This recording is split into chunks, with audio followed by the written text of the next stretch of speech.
is a good turnout for a public hearing, actually. We usually have maybe, upwards of 5 people, information session. So I'll introduce myself. My name is Sarah Aceves. I'm special counsel with the Vermont Department of Public Service. And we thank you for coming to this information session regarding the joint petition filed by Southern Vermont Cable Company and Comcast for approval to sell Southern Vermont Cable's cable television system assets to Comcast. So before I get started, can everybody hear me okay? Okay. As I said, I'm with the department. I am, for all intents and purposes, the lead attorney in this case. This is kind of a form of litigation. And so I am the go-to person for the actual procedure. This is my colleague Clay Purvis, our Director of Telecommunications, and we also have with us Carol Flint, our Director of Consumer Affairs. And we're here to answer any questions you have of the department. We also have representatives from Southern Vermont Cable. We have Ernie, and please say your last name for me. Shalaba, thank you, from Southern Vermont Cable, as well as Eli Emerson. And then from Comcast, we have Dan Glanville, Melissa Pierce up in the back, and Jerry Tarrant. So the purpose of this information session is to just give you really an overview of the regulatory process involved for the proposed transaction, as well as to answer any questions you might have regarding PUC procedure, because I realize it's not very intuitive if you don't do it every day. And this is kind of an informal session prior to the public hearing, which will be on the record. This is not on the record, but I do see we have public access here, so it will be likely be on your access channel. So that said, we do have representatives from Southern Vermont Cable and Comcast here, and I will offer them up to answer any questions you may want answered, because the difference between this and the public hearing, of course, is you can't get any questions answered during the public hearing portion. That's really just an opportunity for the Public Utility Commission to take your comments. What else? So I'll just start with a real broad overview of procedure. We at the department represent the public interest in utility regulatory cases such as this. We're separate from the Public Utility Commission, which many of you may know. They are the tribunal that will actually make the decision in this case. We are, for all intents and purposes, like the prosecutor, but we represent the public interest. So we, the department, requested a full litigation schedule in this proceeding, meaning that there will be discovery conducted. We have already served discovery questions on the joint petitioners. We served that on Friday, and if you follow the case in EPUC, which the PUC will explain during the public hearing, you may have seen those questions. Many of the public comments that were filed in this docket informed our discovery questions, so I thank you for those. What else? Once discovery is conducted, then we, the department, will file pre-filed testimony that is informed by the petition that was filed, the testimony that was filed, as well as the responses to our discovery questions. And then we'll have an evidentiary hearing in a couple months, and that will be in Montpelier. So next steps will be for the joint petitioners to answer the department's discovery questions. That, I believe, is going to happen on February 14th. And like I said, we will craft our pre-filed testimony based on those responses in addition to the petition that was filed. And that is where we will recommend that the PUC either grant the petition or deny it. And so that's kind of a general outline of how the procedure works. If you have any questions on that, me or one of my colleagues will be happy to answer those. We have business cards that I'm happy to offer up, and you can also access our information on our website, publicservice.vermont.com. Yes, sir. Can you spell your last name for me, please? My name is Sarah Aceves, Aceves. Yes. Thanks for coming down, and we appreciate you coming to us to hear us out. Do you have any sense of what the timeline might be for this process? Yes, so actually just today, the PUC adopted a schedule, and that was issued on ePUC. So the schedule goes through April 3rd, and we are right now at the February 3rd public hearing. So we have a few deadlines between now and April 3rd, which is when the evidentiary hearing is. The main ones being the department will file our testimony in the case on March 3rd.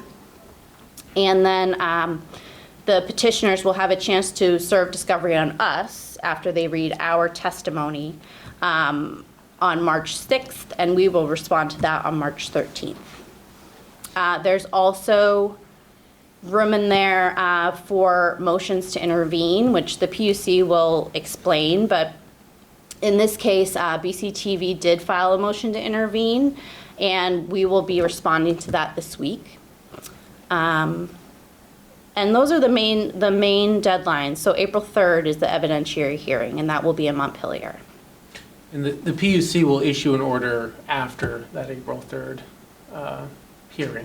That's right. So after the evidentiary hearing, the PUC will consider all of the testimony in the case, as well as various conversations that happened during the hearing, and then they will issue an order either granting or denying the petition.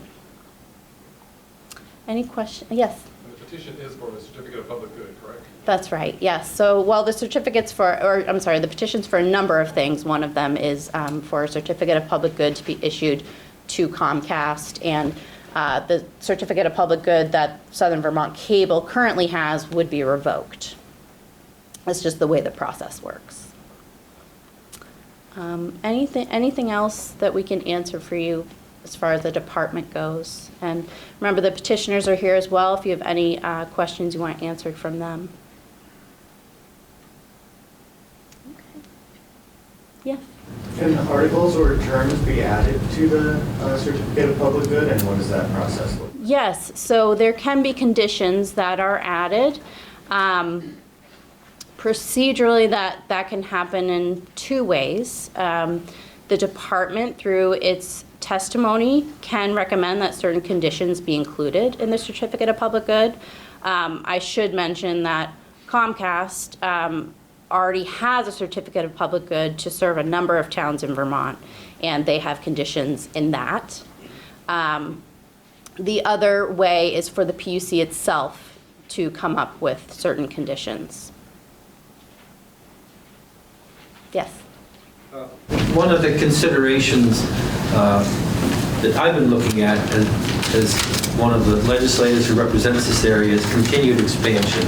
And while we appreciate what Ernie's done over the years, we keep wanting to try and expand to people who don't have it. And Clay, I think you mentioned at one point that Comcast has a certain amount of miles that they are committed to. Can you go over that piece again?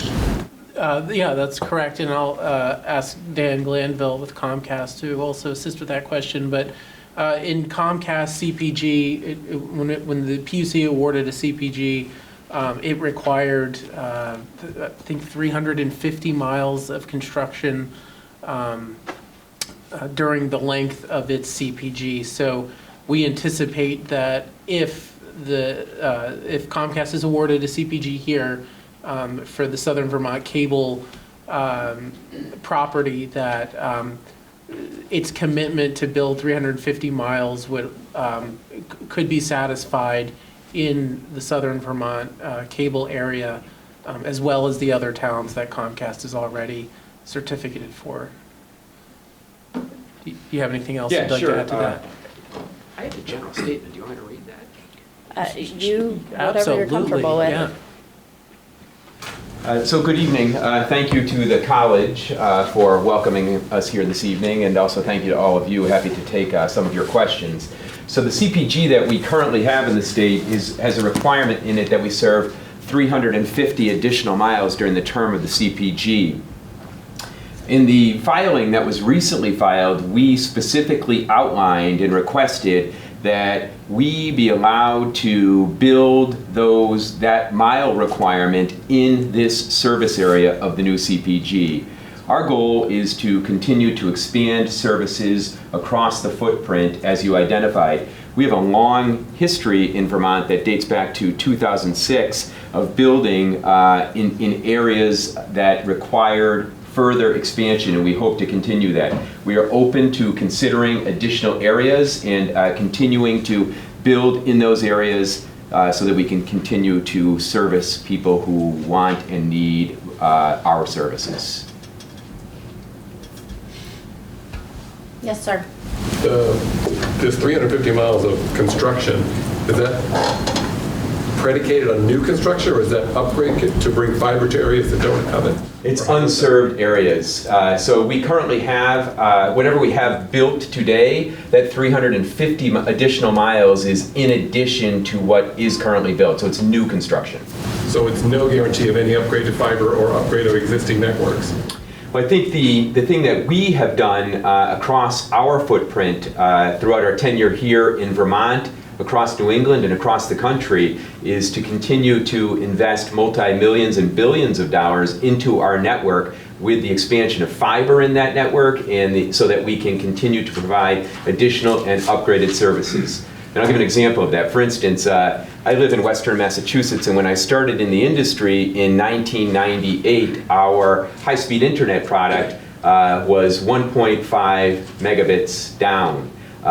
Today, we have multi-gigabit platform that's available across our footprint. The same speeds that are available here in Vermont are the same speeds that are available in Boston and other major cities across the country. So our goal is to continue to expand fiber into the network, continue to work to enhance electronics that are available on our network and in consumers' homes so that we can continue to expand speed as we have done over the past 2 decades of providing this service. But there is no mandate or requirement within your proposal to do that, to upgrade to fiber for areas already served, correct? So there is not a technology requirement to upgrade. There is a requirement to continue to expand services. Yes, sir. The 350 miles of new construction, what does that represent in terms of the construction you've already done in Vermont, and how many customers do you serve currently? We serve a little over 100,000 customers across Vermont. So the 350 miles is, so I'll give this as an example. When we entered the Vermont marketplace in 2006, we absorbed some requirements from our predecessor to continue to build our network. We met those requirements to build that regulatory required build from 2006 very quickly after that. And from that period, we continued to expand our network at an average pace that exceeded 50 miles per year of non-regulatory build miles.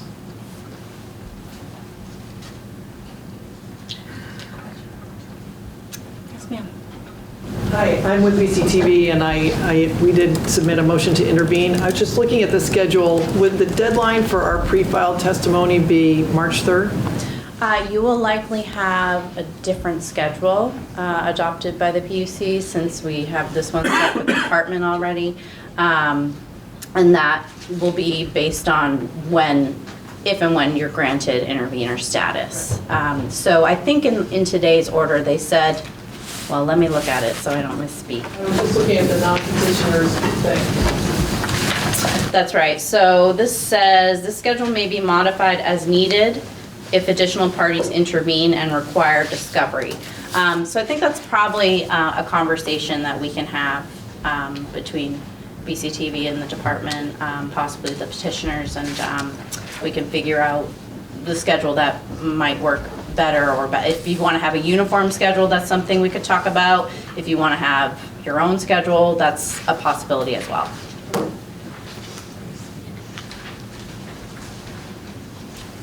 Other questions? Yes, sir. Are there any requirements to continue to serve seasonal customers? because I know this area will have a lot of people that are looking for just seasonal service. And Comcast can answer that for you.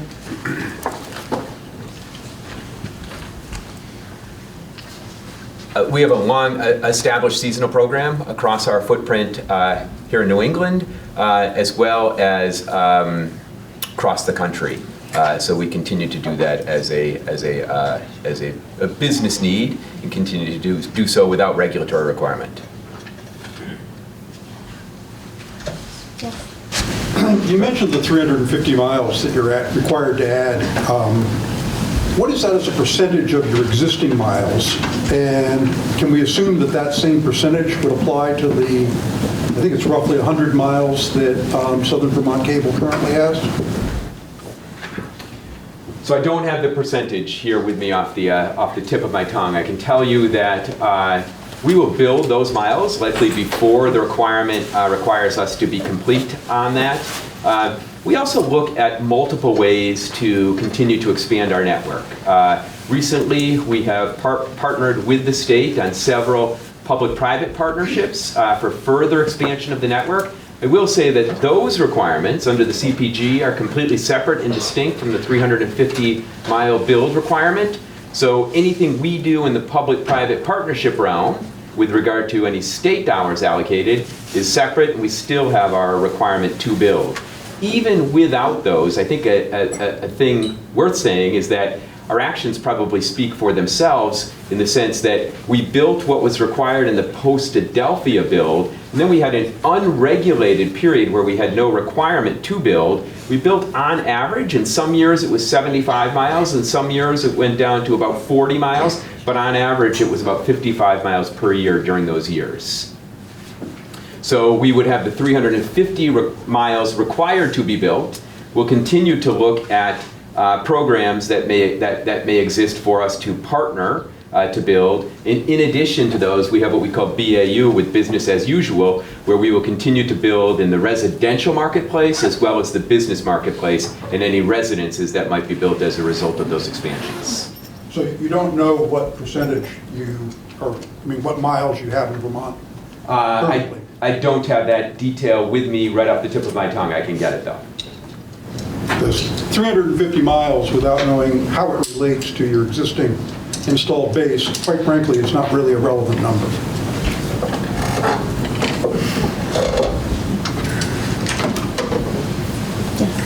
I have a couple sort of one-on-one practical questions. So if this happens and I just want internet service, no TV, I don't want cell phone, can I get that at a reasonable price? Yes. Right answer. Good. And my email service is with SV Cable. What will happen to that? Will I have to change the email address? We will eventually, in all instances where we have a migration that occurs, we have migrated emails over a period of time. So more likely than not, we will have a migration of emails. Last question. Yes. For some unknown reason, where I live in Newfane, I have deeded rights for cable because at one time in the history of SV Cable, they used my property for a dish garden. Will that still stand? So I didn't hear you. Could you repeat that? In my property, once upon a time, there was a dish garden that belonged to SV Cable, and they used my property with a deeded right to have free cable forever. I don't watch TV, but just curious, will that be acknowledged? You have an easement right of that? Something like that, perhaps. But yes. I have to look at the easement. But if there are easement rights, we would abide by what is in the easement. Okay. Sir, I'm sorry. Yeah, that's fine. Yes, sir. Okay. Are you going to have, Comcast going to have a physical presence for your returning of equipment? In Pennsylvania, obviously, we used to live in Pennsylvania, you had places where if you change your equipment or if you return your equipment, you would take it back to the drop-off place, a mall or something. Is Comcast going to do the same thing here? Because I'm assuming we're going to have to swap out our old SV boxes for new Xfinity. Are they going to come and take it? But are you going to come in and take it? Or are we going to have to go to a location, get the new equipment, and hook it up? Because frankly, it's not that hard to hook up. And that's what they did in Pennsylvania. You just got the new box and just plugged it in, and the instructions just took over and did it. So I'm not sure which. Yeah, so we will have a team of people that are physically present during the migration to ensure that it is as white glove an experience as possible so that that transaction can take place. One of the things that exists with regard to some of the service is that video traditionally is a very forgiving service with regard to what they call signal loss or anything of the like. And one of the things that we like to ensure, and I'm sure Ernie as well likes to ensure that, is when we do that transition, we have to ensure that signal loss is at a minimum. A, to adhere to FCC standards, and B, signal loss can result in sometimes a less than favorable experience to customers. So our goal is to have people in the facility to ensure that any signal loss or cable leakage that exists can be corrected with the installation of any new equipment that would be required. And we will do so in the neighborhood by neighborhood, directly involved with customers. So you'll go through it like for Amazon Prime. Will you test like Amazon Prime or Hulu or something to see if there is a signal loss? Or will you just in general hook up to the house modem, I'll call it, and see if there is a signal loss at that point? So our technicians will have meters with them that will enable them to properly hook up the device to determine if there is any signal leakage that they can correct. So you said you have a team available during the migration, but his question, I'm not sure I heard the answer to one of his questions, which was, will there be a brick and mortar location when people are upgrading their equipment, or it fails, or what? Yeah, or returning failed equipment, or whatever. Is there going to be a brick and mortar place to do this in Windham County? So at this time, right now, our plan is to be active with regard to being in the field for the migration that would take place. I will tell you that we have, as is filed in our comments in the proceeding, that we do have relationships with many entities that enable the drop-off of equipment should be returning of equipment take place. In addition to that, we have the ability for our technicians in the field for delivery of equipment. One thing we are actively looking at is that we have been expanding our Xfinity store presence across our footprint across the country. And one of the areas that we are primarily looking at right now is the greater Brattleboro area for an Xfinity store. I don't have anything definitive to tell you here this evening on that, but it is an area that we are actively looking at for the placement of a store. Sir. Speaking about Brattleboro, I looked at the rate structure in Brattleboro a little while ago. Do you think that the rate structure will apply here as it does in Brattleboro, or are you going to stay with what Ernie's been set up? So we will migrate customers to an Xfinity experience. As a result of that, though, every customer that will be migrated will be able to qualify for new promotional pricing. Some of that is available for the bundle offers that are available, and after that, the price structure that exists for the Brattleboro area would be very similar. And I'll just quickly mention that these are questions that the department has asked of the petitioners in our discovery questions. So we should have answers to, more in-depth answers to those, I hope, in a couple of weeks. Yes. So, I'm sorry. I just want to make sure everyone has a chance. So Okay, he's yes. been asking, waiting. The technicians that will be servicing the area, will they be physically living here in Windham County, or will they be coming in from out of state? And how many will there be? So we have a source of technicians that serve the Vermont area out of our facilities in Vermont, that live in Vermont, work in Vermont. We also have technicians that will sometimes, in necessity, cross over from Massachusetts, which is the greater Greenfield area, to service if there could be storm issues of the like. But we do have a physical presence of technicians in the state of Vermont. Right, but meaning that they could be coming down from, I could be waiting for someone to travel from Burlington or a couple of hours away as opposed to a technician that lives here. So we have 1 and 2 hour service windows that are scheduled for our visits from technicians. Our technicians are assigned their work orders before the day of service, and those 1 and 2 hour windows are scheduled so that they can meet the requirement of the customer in a particular place. I'm not likely to see the same person 2 times in a row, though. Yes, that's what I'm getting. Yeah, I think that would be a fair belief that you could actually see the same technician on multiple visits. But our goal and hope would be that you don't have the need for multiple visits, that one visit would be able to solve any issue that you might have. Yes, ma'am. In the white vest there. I have a question about the timeline. There are a lot of homes that you have to service to get the system up and running. What's going to happen to our cable service in the meantime? I mean, is suddenly Southern Vermont's going to be shut off, your people haven't come, and we have nothing? So that's a very good and fair question. There is a requirement in the agreement that we have with Southern Vermont Cable. Well, Southern Vermont Cable will, after the regulatory approval, will continue to operate for a period of time.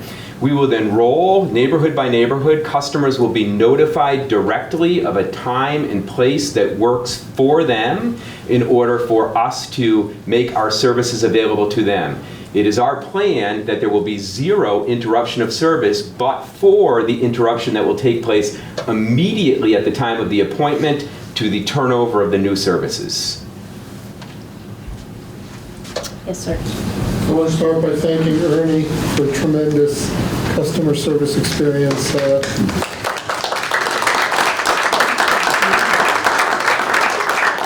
come to our house a number of times, literally during snowstorms. I mean, what can you say?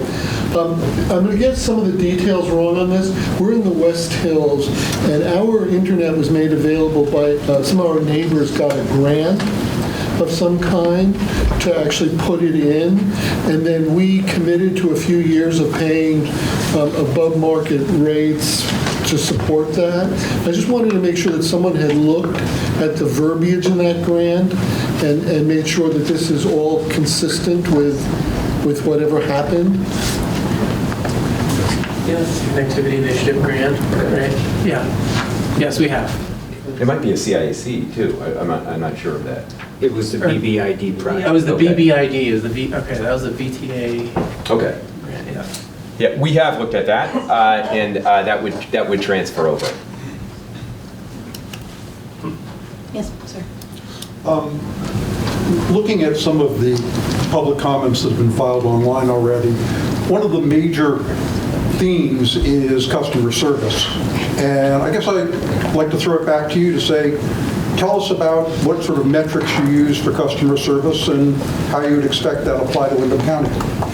So it's a good question. I thank you for the question. About 5 years ago, Comcast made an active direct investment in increasing customer service because we recognized at the time that we needed to do better as a result of that. So across the board, we engaged in additional training for employees, but on top of that, we made a significant investment in our call centers across New England to better service customers on a regular basis. In addition to that, we implemented a Net Promoter Score variation so that we could directly poll customers immediately after a transaction to find out what went well, what we could do better, and how we could improve service to customers.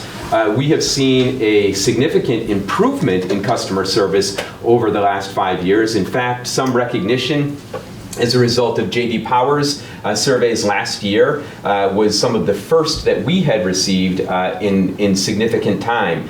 We believe that whether it be our video service, our internet service, or other services that we offer, that we are in a highly competitive marketplace here in Vermont and across the country. And we believe that responding to the needs of customers in order to ensure their satisfaction is the way that we succeed in business. We take customer service seriously. We believe in advancing the needs of it. And I can give you my promise that in my 22 years in being with the company, I have seen significant improvement in the last 5 years. I will tell you that on a particular day, we could have an instance that is escalated to us, but we do focus on it in order to resolve it in a way that is satisfactory to the customer. Thank you. I could take the metric question. One of the things that will happen for customers that are served by Southern Vermont Cable now is that when you transition to Comcast, Comcast will then be reporting on customer service for the metrics that they're regulated under their current service quality plan. So that reporting will be for your service area in addition to their current customers. They'll be rolled right into that report.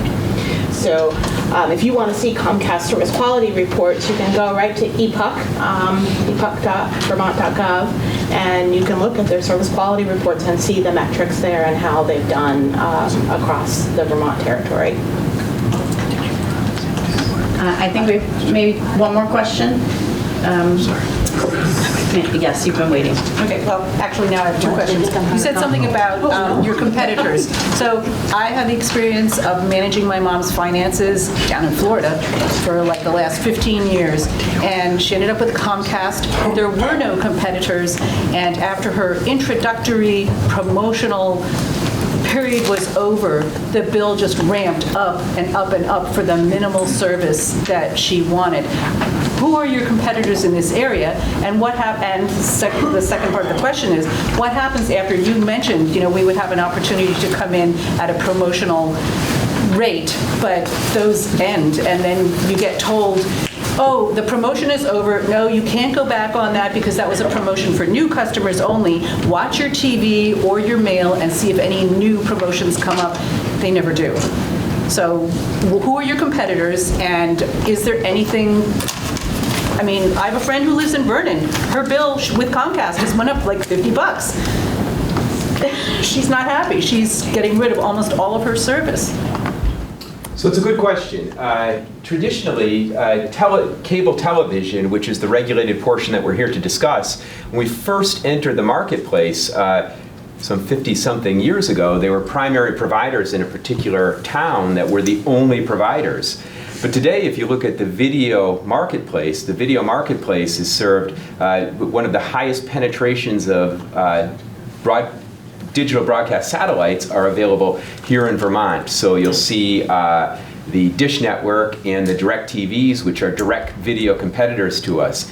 In addition, one of the some of the competitors that are outlined in our filing is the over-the-top providers for video and streaming video programming that is available across multiple marketplaces. Today, I could name 5 to 10 of those that are actively available for people to choose. Those are direct video competitors.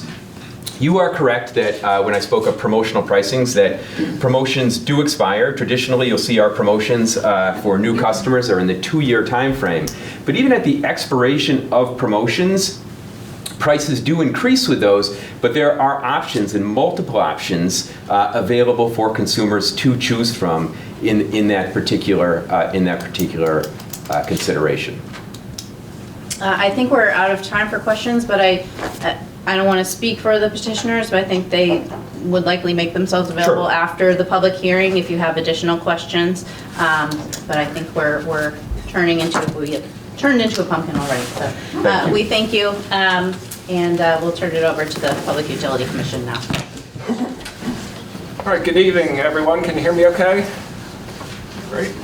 We're here tonight for a public hearing in case number 19-4845-PET, which involves a joint petition by Southern Vermont Cable Company to sell substantially all of its Vermont assets to Comcast and for a CPG for Comcast to own and operate Southern Vermont Cable Company's television system. My name is Micah Howe, and I'm a staff attorney at the Public Utility Commission. The purpose of this segment of tonight's meeting is to hear from you, members of the public, about the proposed acquisition.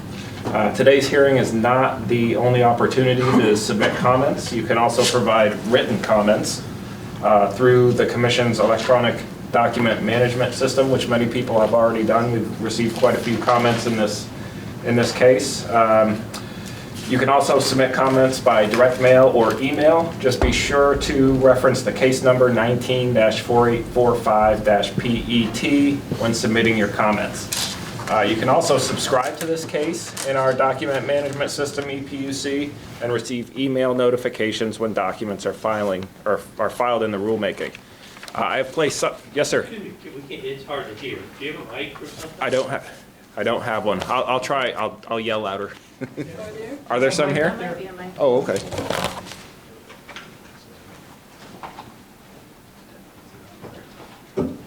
Can you repeat your name and that number again, please? The case Yes. number and your name. Yes, it's Micah Howe.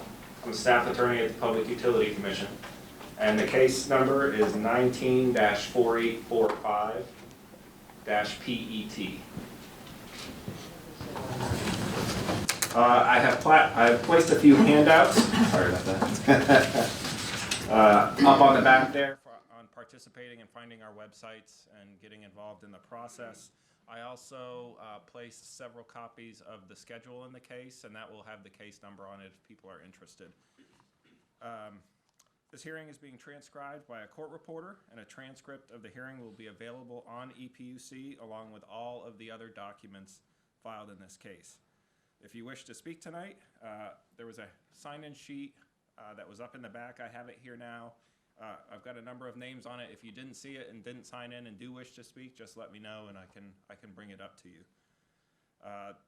The sign-in sheet is just to help the court reporter keep names straight on the record. So at this point, we'll open up the floor to public comments. I see we've got microphones on either side, so if I'll call the first name on the list, and if you didn't sign up and would like to, just let me know. Sign up? I'm going to sign up. Okay. So the first name I have is Core Trowbridge, I believe.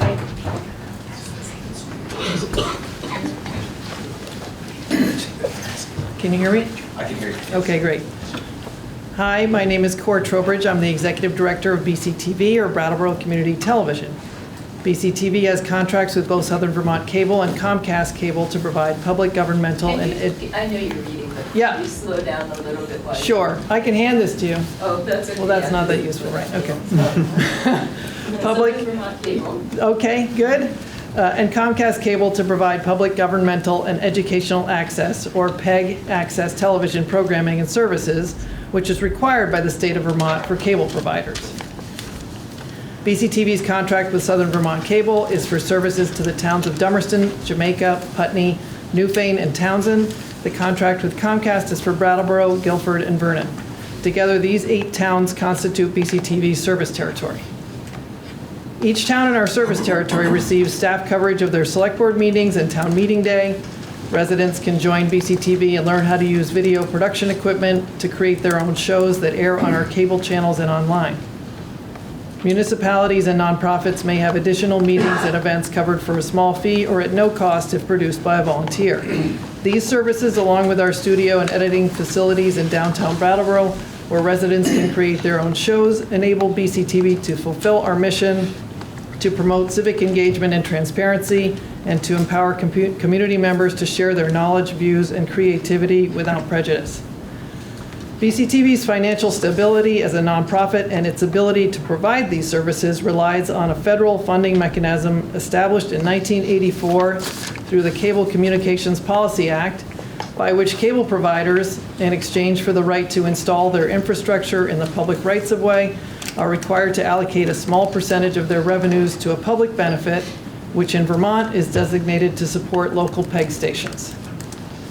Through this mechanism, local cable subscribers provide 80% of BCTV's funding, while the remainder comes from donations, underwriting, and income from production services. The public benefit that residents receive is video coverage of their local government meetings, along with access to video production equipment, studio and editing facilities, and support for creating and distributing their own shows.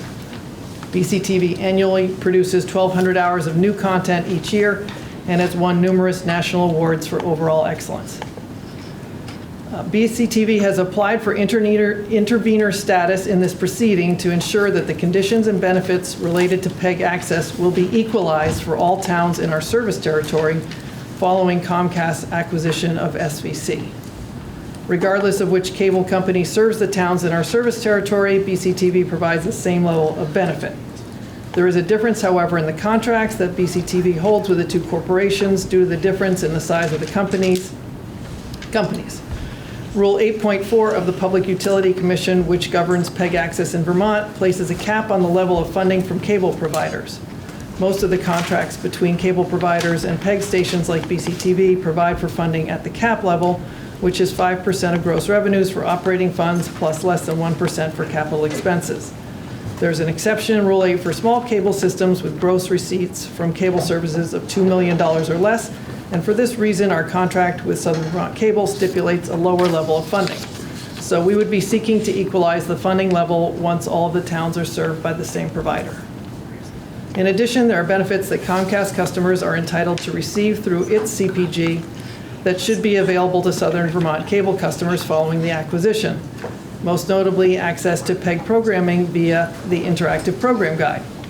In 2 weeks, Comcast will move BCTV's channel numbers from Channel 8, our public channel, and Channel 10, our government and education channel, to a PEG territory higher up on the channel lineup with new numbers of 1075 and 1085. You heard it here, folks. First, the move is the result of a new condition in Comcast's recent CPG requiring that information about PEG programming be made available on the interactive program guide as it is for all other channels. As a result, customers will be able to search for and record BCTV's programs using their remote, just as they're currently able to do for all other channels. Comcast CPG, along with BCTV's contract with Comcast, contains other terms and conditions that will benefit Southern Vermont Cable customers, such as future provision of HD channels for PEG programming. In short, BCTV calls for all residents and customers in its service territory to have the same funding, benefits, and conditions related to PEG access in a timely manner following the sale of SVC to Comcast. The final issue BCTV wishes to raise here on behalf of its producers and viewers is that of signal quality. When Southern Vermont Cable applied for renewed CPG in 2010, its customers could only receive one channel, Channel 8, and one of the main issues to be resolved at that time was significant signal quality problems on Channel 8 that were well documented by complaints from frustrated producers and viewers. After the CPG renewal process, which addressed this issue and mandated provision of Channel 10, Southern Vermont Cable changed the way it receives BCTV signal from Comcast with the result that picture and sound quality improved to a satisfactory level. 10 years later, however, we are again witnessing significant signal quality problems due to outdated equipment. While all of BCTV's content is created in high-definition digital files, after leaving our digital broadcast server, it goes through two 1970s-era standard definition analog RF modulators for transmission to Comcast and from there to SVC. This transmission process not only lowers the resolution of the programming, but also degrades the quality. In fact, over the past fiscal year, the annual report that BCTV is required to submit to the state and cable providers documented 6 major incidents of signal quality failure that were reported to Comcast XOC Operations Center. Comcast technicians attempted to address the problems but had difficulty due to the age of the equipment and lack of training to troubleshoot obsolete equipment. One of the state's criteria for issuing a CPG to a cable operator is whether the operator can provide adequate and technically sound facilities, equipment, and signal quality. Comcast has stated that it meets this criteria by providing excellent signal quality and 100% digital picture and sound to its customers, and points to its record of investment in infrastructure to support advanced video services. To deliver on these plans and promises, Comcast should provide reliable 100% digital transmission of BCTV signal and should add HD channels for PEG access content in the near future. In conclusion, BCTV has a stake in these proceedings because it has a contractual relationship with both Southern Vermont Cable and Comcast. We ask that the state ensure that there are equalized obligations, conditions, and benefits, including funding levels, among all involved towns now served under separate provider CPGs and contracts within a reasonable time frame. BCTV will continue to advocate for improvements to signal quality and updated transmission methods, including the provision of HD channels for PEG content, until locally created content is delivered to customers in the same resolution and quality as commercial channels. Thank you for the opportunity to speak on behalf of Brattleboro Community TV. Thank you. Next up, we have Mike. I'm going to go with Murnion. I should ask you to say it in Polish. Please don't. And I'm going to put this sign-up sheet, I'll just put it over here by the microphone, so if anyone does want to speak, to get through this list, they can just jump up and sign in. I think so. So how is it pronounced? In Polish, it's Morawicki. Most of the people here know me as Mike Murwicki, though. And for the record, I'm Mike Murwicki. I'm one of two state representatives for the Wyndham 4 District of Putney, Dummerston, and Westminster. My partner, Nada Hashim, is here as well. So currently, Southern Vermont Cable serves Putney and Dummerston, so I'm not speaking for the other people from other towns here, but hopefully some of what I say will resonate for them as well. And first of all, I want to give a shout out to Cora here for all their good work at BCTV. They not only help people get to meetings that they wouldn't otherwise, whether it's a select board meeting, a school board meeting, or local events, but they help bring the work of the legislature closer to home. And being 100 miles away from Montpelier, it's not easy for people to get there. So thank you, Cora, and I hope we can help maintain all that BCTV does for our community here. While I know it's important for a lot of people to have the entertainment value of what cable can bring, I think the primary reason I'm here is for continued broadband access. Almost 100 years ago, Vermont went through the process of being electrified because we realized that to join the rest of the world, we needed electricity. And I think similarly, broadband access is what will continue to connect us to the world and help bring Vermont to a place that the rest of the world enjoys right now. And whether it's businesses, students, or now telemedicine, that access is essential. And one of the pieces that I especially hope that we can continue expanding. I think the number of customers that Southern Vermont serves in Putney and Dummerston registers in the hundreds, while there's over 4,000 people. So we've got a lot to go. If we want equal opportunity for all, we've got a ways to go. And I'm hoping that Comcast, out of that 350-mile allocation, can continue to expand in this area for those reasons that I stated, to bring the world here and to help make Vermont a more friendly place for those who want to stay and for those we want to attract here. The other consideration that I hope we can help set some benchmarks, and I appreciate what was said over here, is Ernie and his crew have always been right there on the job when someone's had a problem. And it's wasn't a common sight to see Ernie himself up on the ladder, hooking your house up or trying to fix something. And don't know that we expect that personal amount of service, but I think we do hope for the level of service to continue. Because we're a rural area, we understand there's challenges here, but Ernie always met them. And I'm hoping that we can set some benchmarks for what kind of service we can expect in the future. I think that speaks to what I can say for right now. But again, I don't know that there are other options. We know that there is a challenge from Ernie leaving, so the fact that many of us have waited a long time to get any access, we appreciate that there's at least one option going forward. And moving forward, I also want to remind people that the state's well aware of the expansion needs right across the state, and that's why last year we passed a bill to start the planning process for local municipal utilities, such as EC5 up in Norwich. So stay tuned to that. That may be something that becomes a partnership that allows us to get to that last mile. I've worked for 3 governors now, and they've all promised we were going to have broadband to the last mile, and we're still waiting. So let's keep pushing. Thanks. Thank you. Next up, I have Claudia Pietschmann. Blocker.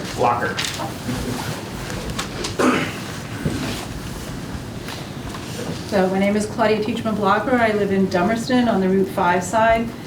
We've been very happy. We don't have any problems with our service. Very happy. You've provided us with just the amount we need, not too much, not too little. I'm the sole proprietor of a small home-based business. I travel for work, but a significant portion of my income is derived by the use of internet to inform my customer base and to receive and fulfill orders.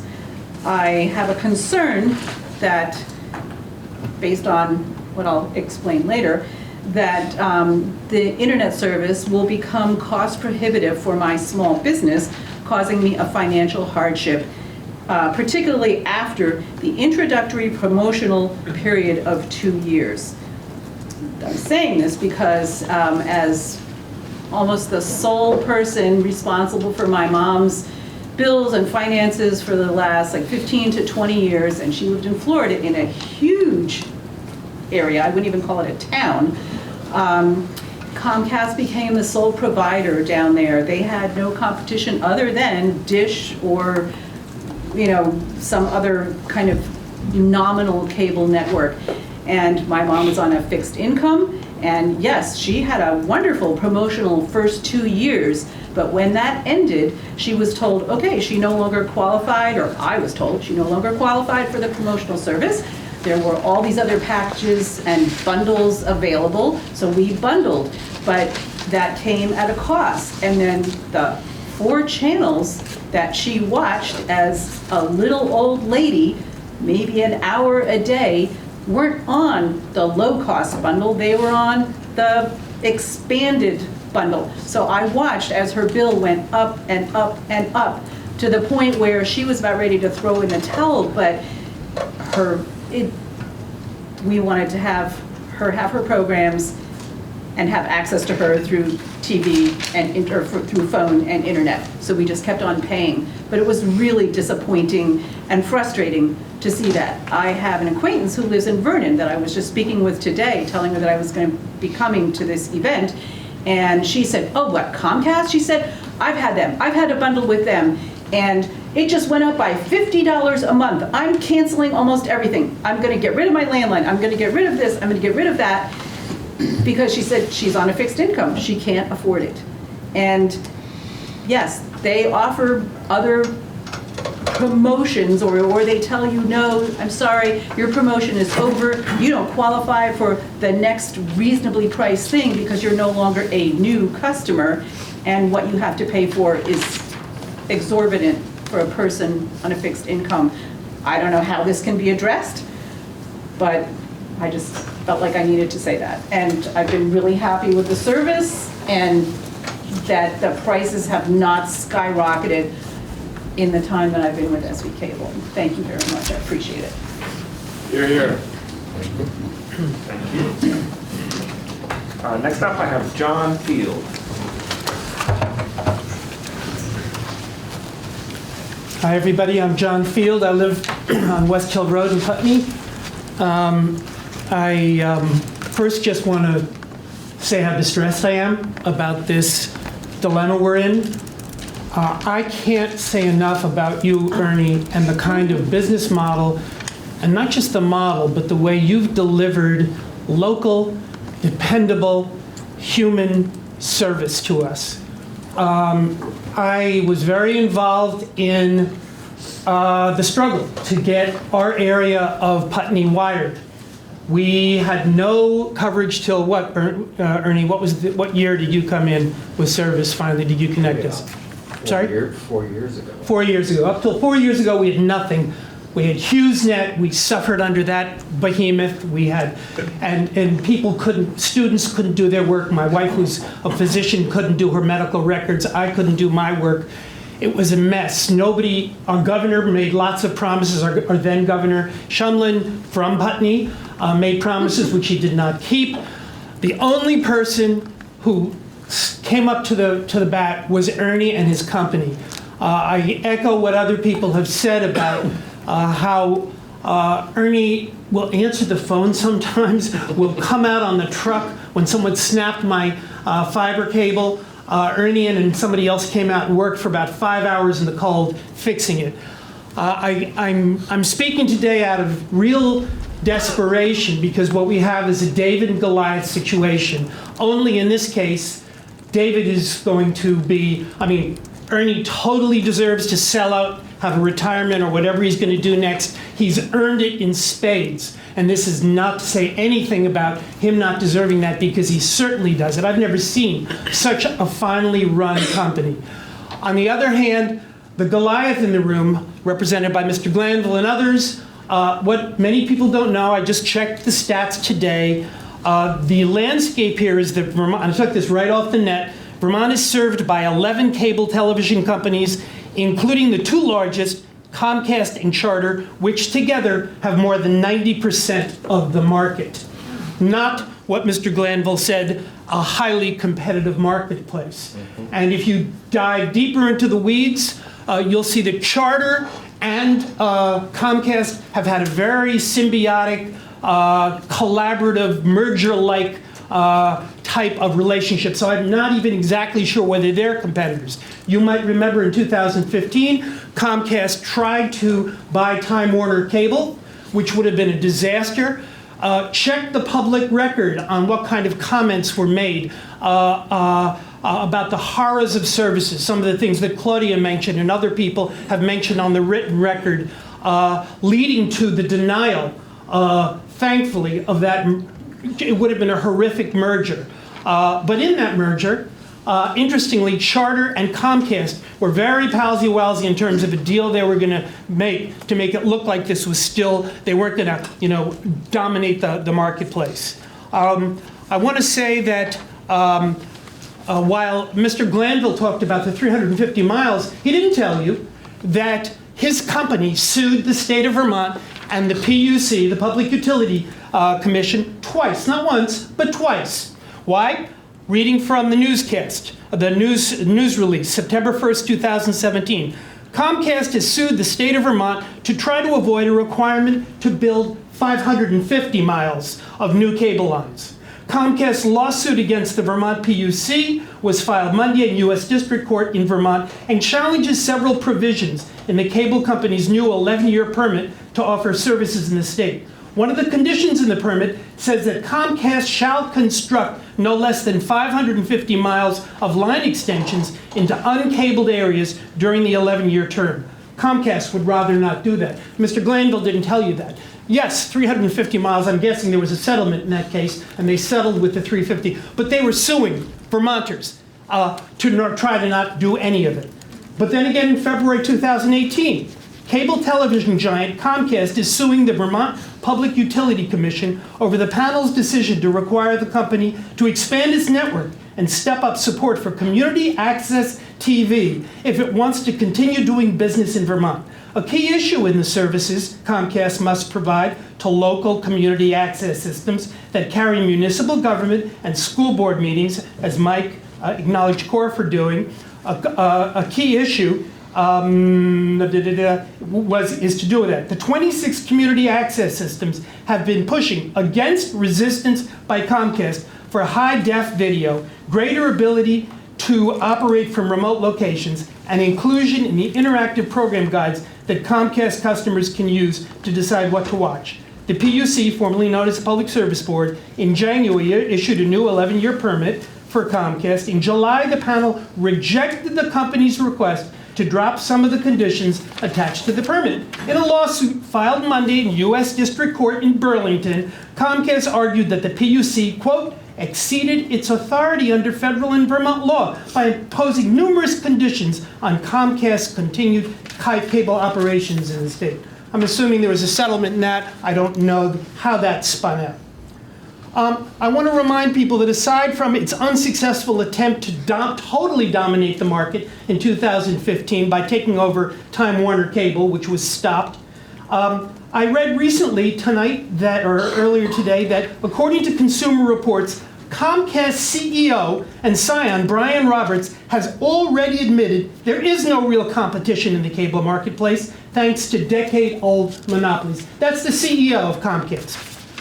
Finally, I pulled up something which is gobbledygook to me, but which the suits and the lawyers in the room know of, 2466C, which is from the PUC's, and I guess the state of Vermont's operating laws, Internet Service Network Management, Attorney General Review and Disclosure. And I'm just hoping, although I don't have a solution as what to do instead of Comcast taking over Ernie's wonderful business, I want it noted that here in this 2466C, the Attorney General shall review the network management practices of internet service providers in Vermont, and to the extent possible, make a determination as to whether the provider's broadband internet access service complies with the open internet rules contained in the FCC's 2015 Open Internet Order, and then there's a lot of numbers, but I'll say it for the record, protecting and promoting the open internet.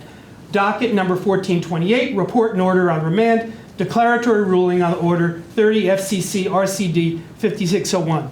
And the Attorney General shall disclose his or her findings under this section on a publicly available, easily accessible website maintained by his or her office. I hope that the Attorney General will make that available in terms of many of the written complaints that have come in to Comcast.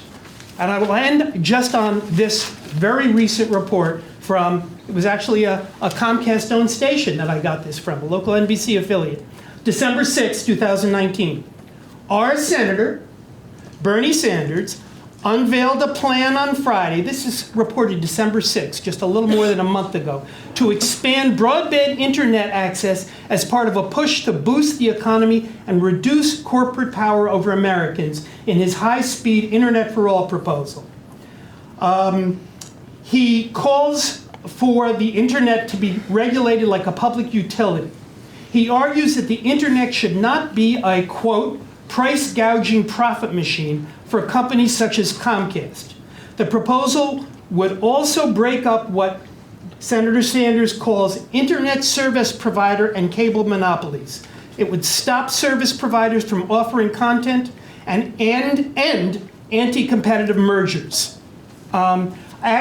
Senator Sanders concludes, access to the internet is a necessity in today's economy, and it should be available for all. We're going to take on the greedy internet, telecom, and cable monopolies and put an end to their absurd price gouging. I end by just saying I don't know what the answer is. I would love to see a publicly funded cooperative buy out Ernie instead of what I see as a Goliath. And it's not just me, but people all across the country have seen this. Thank you.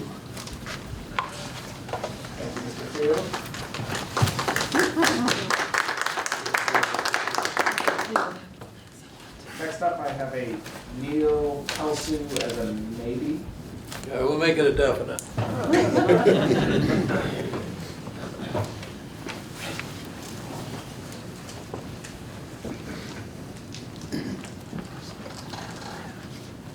Name is Neil Peltzu. I live on Newfane Hill, and we have had at least 25-year working relationship with Southern Vermont Cable, because right at the present time and up until it is no longer Southern Vermont Cable, their head station and several dishes and a tower, receiving tower, are on our property. And as many of you have spoken tonight, Ernie and his brother Sam and his crew have spoiled us with the level of service which they provided. I've seen Ernie down at the head station at 1, 2 o'clock in the morning, not on a nice warm July evening, but on a cold December or January evening. And you've all seen him out working in his bucket truck or on a ladder. So in whatever direction this goes, Comcast needs to know that we as Southern Vermont cable customers are going to be keeping a very fierce eye on maintaining that level of service. And I did not get to ask this question during the earlier session, so I will, since we can't get answers to questions right now, I will offer it as a comment. But if I have been hearing things correctly this evening, they've talked only about internet and video and television. And Southern Vermont Cable, as we know, also provides telephone service. And my question would have been, is the telephone service included in this acquisition proposal? So I have every confidence that Southern Vermont Cable, Ernie and the crew have full belief that Comcast can provide a level of service.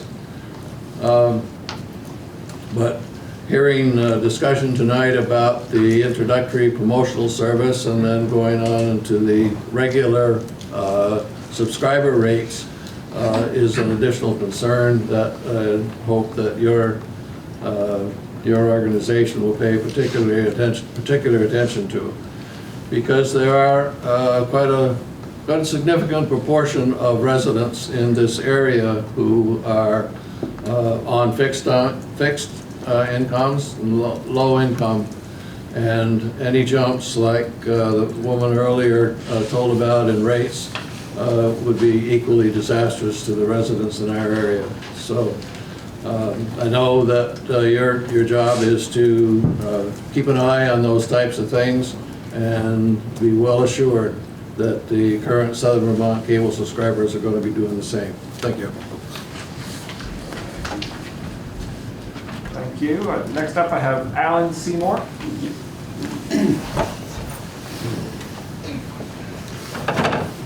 I live down on Route 5 here in Dummerston, and I've been a customer of Ernie's for a long time. I've kind of pushed him along a little bit at times because I had quite a business of producing video things for the car business, and I relied on communications and video transmission quite a lot. Ernie always came through. I think the question I asked earlier about whether or not the rates in Dummerston or in our area would be the same as they are in Brattleboro is kind of one that not many people have taken on to, but if you think Ernie's rates have been, I would say, a little higher than Brattleboro's, and I would expect that maybe when this happens, we'd come down to the Brattleboro rate structure, and I would hope that there's some way that we could guarantee that, because that would answer a lot of the questions about the promotions. I looked at it tonight just before I came up here, and I checked to see what the prices were in Brattleboro, and they're somewhat less than what Ernie's had to charge. So I'm just wondering if we can be assured that that will equalize. Thank you.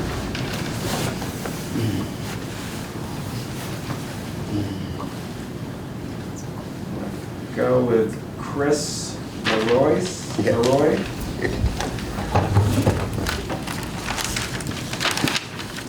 Close?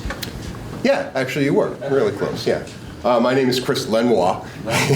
I'm president of the board of directors for Brattleboro Community Television. I wanted to echo some of Cora's remarks about our organization's choice to file for intervener status in this proceeding.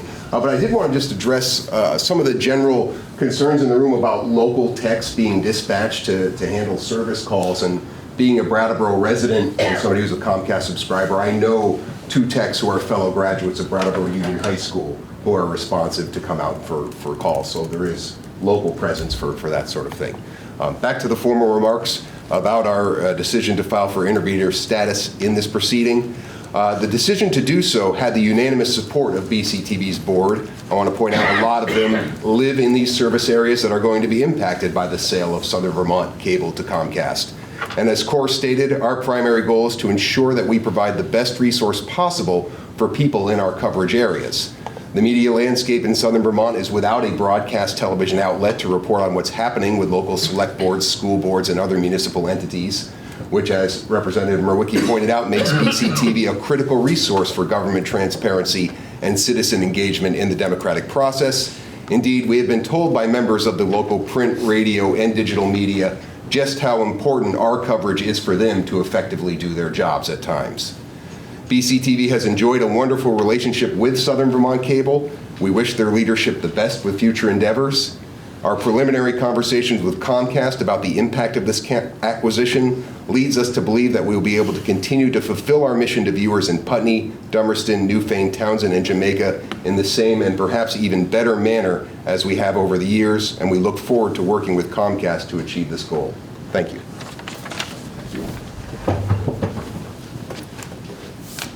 Last name on this list, and I'll grab that list as soon as this next speaker is done. It's Joel Blooming. Yep. Hi, I'm Joel Blooming, live in Jamaica. Just to make people aware that there is a proposed alternative for internet service, which is a broadband study that's being done right now by the Wyndham Regional Commission to implement broadband to the last mile, as the expression goes, and people should look at it for future development. We've just begun the study, and we're looking towards a survey which you'll be approached to comment on. So there is alternatives as far as internet is concerned and streaming. That is not an alternative for television. Thank you. The next speaker I have is Stephen West. Hi, Steve West, as you said, easy to pronounce. I live in Dummerston. Everybody said a lot of the things I wanted to say, so if I'll just congeal what's in my brain. I'm a computer repair guy. I've been working in the area 20 years now. I have never had a good experience with Comcast, ever. Great experiences. I'm a Southern Vermont Cable customer right now. Grateful for that. I was excited to leave Brattleboro and live in Dummerston so I could be a Southern Vermont Cable customer, and I have successfully never paid a dime to Comcast in any form, and I hope to never do that. I guess the crux of what I'm driving at is I don't think I have another choice for internet where my home is. I think Consolidated Communications doesn't go to my house on Middle Road in Dummerston for some reason. Comcast isn't, and then dishes, I suppose, which I never wanted to do. So I guess I'm curious about the monopolistic implications of this, and I don't know enough about the law, et cetera, to even speak to it. But I'm kind of over a barrel, and as a guy who fixes computers and needs internet, and I haven't watched TV since the middle 80s, with the exception of BCTV, a great local community. I used to be on the board. But I have no interest in television, but I'm very interested in internet, and as was said earlier by Mike Murnion and others, like this is it's like a utility. It's something that we all need. You can't not have it in many ways. I mean, I suppose you could, but for most of us trying to run small businesses, you kind of gotta, bad English, but you have to have it, some form of decent speed internet. I lived in West when it was still dial-up. The second I left, it went to DSL. I was like, what? So I'm chasing this to try to stay current, try to have my own business and run my business and be able to help other people. But I'm telling you, as a guy who's been doing this for 2 decades now, I can't think of a time I haven't had a problem dealing with a Comcast modem or a Comcast intervention in some way. So that all said, my hope is that we just have options, and if this is the way it's going to have to go down, which I'll either do without internet or move, because I'm just not going to do business with Comcast. I'm sorry, it's just where I'm at. I know too much, I hope it goes well for everybody else who does do business with them, and again, no slam on Ernie, well deserved. I mean, as you've heard said here many times, this is why we love Vermont. This is why we love small business. This is why we support one another, because you show up. You have a first name. We're all calling him Ernie, for God's sake. We're not calling him Mr. Comcast, or, So this is why we choose to live here. Let's also acknowledge that as electricity comes, phones come, people grouse about, oh, those damn phones are going to ruin everything. Times move on, and Vermont is a small 625,000 people. This is what it is. But you also get people coming out like this to talk about this. It's important. It matters. It not only matters to us as individuals, but we're concerned about our neighbors. We're concerned about how everybody is. And I'm concerned that when a monolithic, monster-sized, multi-billion-dollar corporation comes into the pristine condition of Vermont, you can stand there and talk very eloquently about all kinds of promises and how great it's going to be, and it just isn't ever, So I'm concerned that we're going to get a lot of bait and switch here. So my hope is that we, in this room and others, continue to lean in and press, and as was said, we'll continue to watch and watch and watch, because this is how stuff happens under cover of the night, where sure we're going to be nothing but good to you, and then lo and behold, it's not. So I guess my wish is that we stay vigilant, and that Ernie gets to retire and do what he wants to do, and that Comcast is held to task like any corporation ought to be, and they have a record of not really being held to task very well. So anyway, I'll leave it at that. Thank you, Mr. West. Next up, I have Bob Meyer.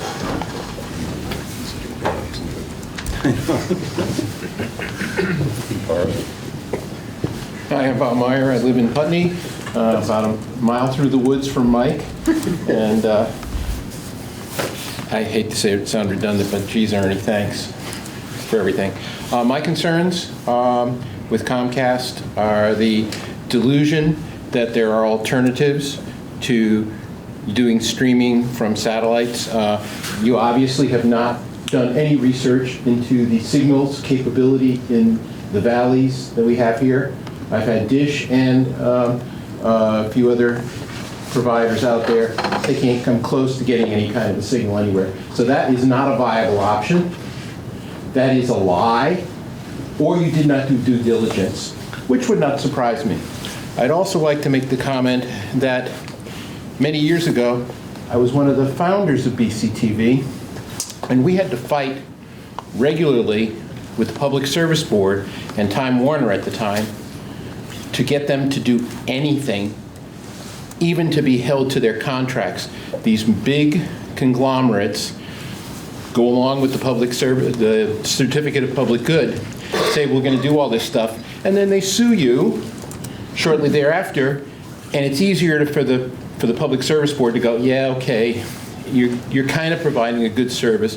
We're going to let you back out of all the promises that people wanted you to, that agreed to give you that power to have this monopoly. And it is a monopoly.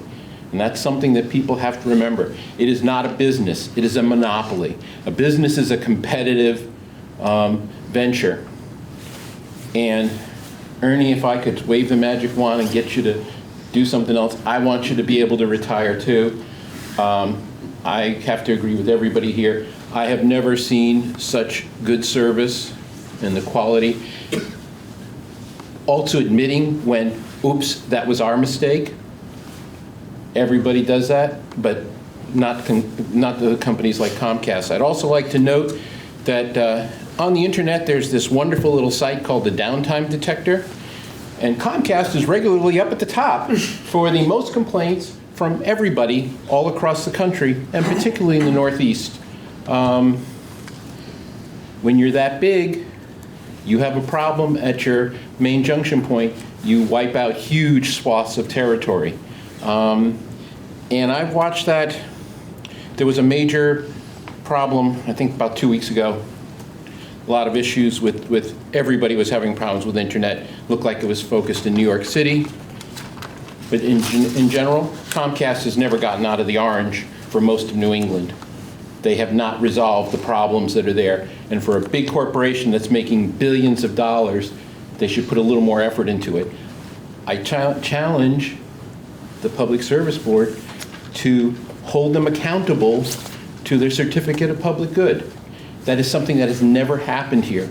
It's always been backed off. Sorry, you may have good intentions, but the track record isn't that good. And other than that, damn, Ernie. Thank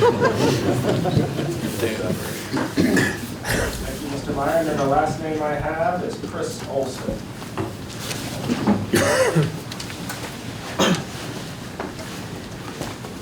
Hi, my name is Chris Olson. I'm a resident of Dummerston.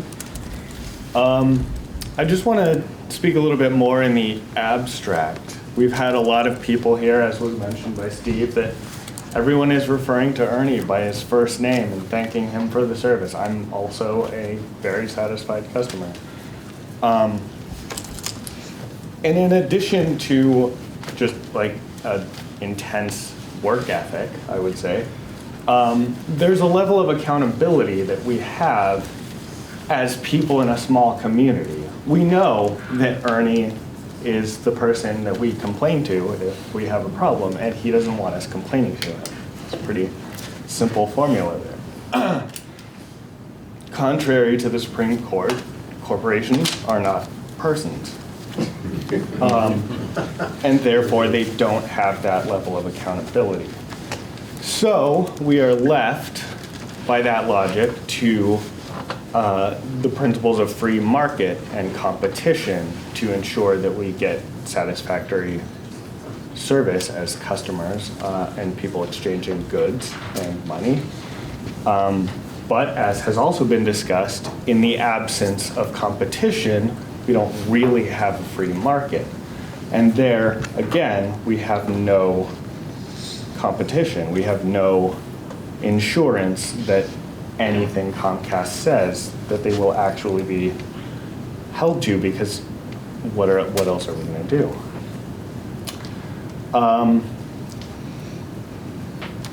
I just want to finish up by saying Joel Blooming mentioned there is currently a grant-funded study, feasibility study, business plan in the region. Talk to your town clerk, find out who the town lead is.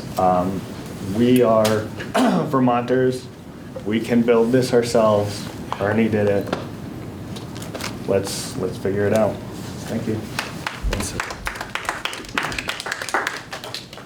Thank you. Did anyone else who did not get a chance to sign up want to speak before we go off the record?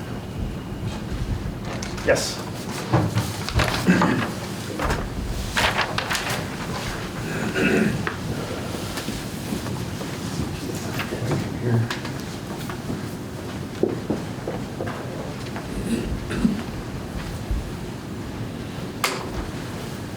Good evening. My name is Lawrence O'Neill. I'm a recent convert to the School of Ernie. About 18 months ago, I approached Ernie about building out cable for our road in Putney. We were surrounded by cable, but our road had none. We have 13 unserved homes. Through Ernie and the Brattleboro Development Corporation, we were able to get a grant from the state and get cable built out. The neighborhood is happy with the service. Ernie was out at 11 o'clock one night ensuring that we had service, so I understand about that. I don't think any of us here grudge him his retirement, and that is not, we are not here to fight you on that. My concerns are the articulated statements by Comcast, which they made on January 23rd, about the fact that they were raising rates for their internet customers in order to support programming packages and their new streaming network. So not because they're improving internet service, but to support other parts of their business by 3.6%.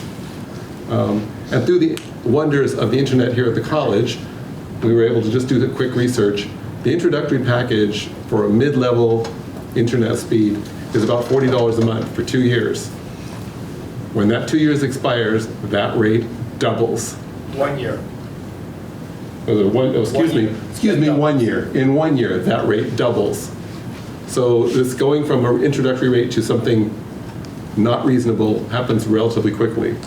I think what the PUC, and hopefully the Public Service Department, needs to ensure is that we have some sort of protection written into this public certificate of public good that can't be litigated out of, some sort of price protection. If they're going to be granted this CPG, there needs to be a price protection built into it. The other thing it needs to have is some sort of guarantee of customer service. If you get on the internet and look, that is the #1 complaint about Comcast is their customer service. Everything from rude operators on the phone to people not showing up to problems not being resolved in anywhere near a timely manner. So that needs to be something that needs to be included as a condition of the certificate of public good.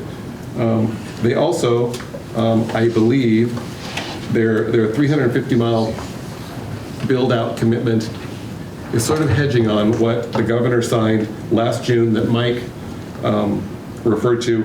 The governor signed a measure that was designed to expand our fiber network, not just build out to areas that are unserved, but also to expand fiber, high-speed fiber, to all of us. So we're not just on coaxial cable. And there are subsidies already provided for to provide extensions into these areas by the state. I think we need to have a commitment from Comcast that they will honor that legislation that was signed by the state. That they will commit to a build out of not just coaxial cable that carries their television signal, but fiber for high-speed internet to support the modern economy that we have, that the governor hopes that we will build so we can bring more people here. Again, I understand this is not a hostile takeover. Ernie wants out of the business. He would like to be sitting under a palm tree somewhere with a golf club in one hand and a martini in the other, I'm sure. But I just see this because there will be a lack of local responsibility for all of our services. You know, we'll be calling, the gentleman said New England call centers. I always wonder about that when someone answers in a foreign country. Is that where you are really, New England? That is my comment at this point. Again, I think we have been spoiled, as has been articulated. Ernie has a good business model. He follows that model. He provides a quality service.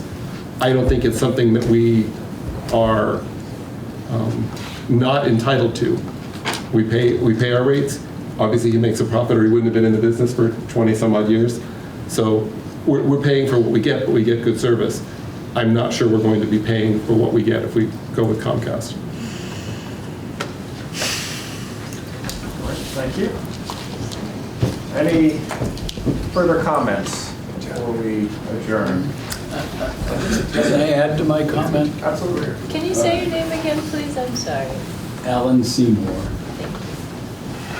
I kind of had a unique experience today because I have part of my job at the Brattleboro ski jump is to get the internet hooked up there. And of course, that's a Comcast connection. So I've kind of dealt on both sides of this, and I don't know if anybody else in this room has dealt with Comcast or has any service with them, so they might not understand what I'm talking about. But anyhow, we have to get this hooked up. We have to call Comcast, and they come out. And I must say, today's experience was quite pleasant, and it's always been pleasant with them wherever I've had to deal with them. They come when they say they're going to come. The people that come to work and do the hookups are from Hinsdale or from Brattleboro or somewhere, and we talk about various things we all know together. It seemed like I was talking with Ernie's crew, the same things. So I don't know that Comcast in Brattleboro is quite the big ogre that everybody's saying about it. Plus, as I've been harping about rates, their rates are somewhat, and I don't want to say considerably, but they've been somewhat lower than Ernie's rates.